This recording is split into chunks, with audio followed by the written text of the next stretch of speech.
Même question, Madame Panot. Qu'est-ce que vous Non, pouvez faire de d'abord, plus? je vais vous dire un petit mot parce qu'on vient de passer 8h30 de commission mixte paritaire avec un accord qui était déjà ficelé, avec une ambiance extrêmement lunaire puisque pendant qu'il y avait des centaines de milliers de personnes au moins qui manifestaient, il n'y avait pas de mouvement social. C'est comme s'il n'y avait pas de mouvement social dans notre pays. Et si M. Marlex a décidé d'être ministre des retraites de M. Macron, ce n'est peut-être pas le cas de tous les Républicains.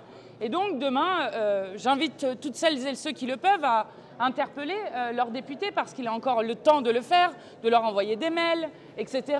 pour leur dire que le vote de demain, c'est aussi un vote pour se rappeler pour tous les parlementaires pourquoi ils ont été élus. Est-ce qu'ils ont été élus pour défendre le peuple et l'intérêt général ou est-ce qu'ils ont été élus pour défendre l'ego d'un seul homme contre tout un peuple?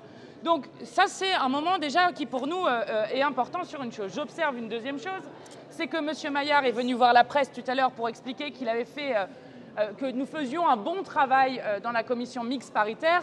Ça me rappelle Madame Amélie de Montchalin qui expliquait qu'elle avait fait son travail de députée en supprimant l'impôt de solidarité sur la fortune. Ça donne une bonne idée de ce qu'est le travail pour les députés macronistes, un bon travail pour eux. Eh bien, c'est finalement de voler de l'argent aux Français en supprimant l'impôt de solidarité, sur les finances ou de voler 2 ans de vie aux Français comme ils le font avec la réforme des retraites. Je le dis ici à toutes celles et ceux qui se battent partout dans le pays, qui sont en train de faire grève avec des menaces de réquisition qui pèsent sur la tête de certains.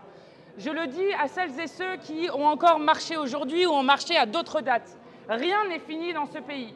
Et quand je vois 60% des gens qui veulent continuer la mobilisation, même si la réforme a été votée, cela doit leur donner la force de comprendre que oui, des millions de personnes continuent de refuser cette réforme des retraites. Alors qu'est-ce qui va se passer pour la suite?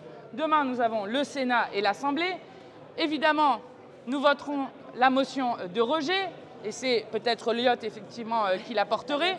Donc nous voterons la motion de rejet, et puis nous continuerons avec tous les outils que nous avons à notre disposition, saisine du Conseil constitutionnel, motion de censure, et bon, après la suite, on vous la dira après, mais en tout cas, nous avons fait, nous, notre rôle comme parlementaires de la NUPES, de nous opposer dans cette CMP. Et je veux le dire, si nous n'avions pas été là, y compris avec ce que certains ont qualifié d'action illégale, c'est-à-dire d'expliquer ce qui se passait dans cette commission mixte paritaire et de la rendre transparente, alors probablement que cette CMP n'aurait pas duré 8h30, mais qu'elle aurait duré 1h30, 2h, 3h, je ne sais pas.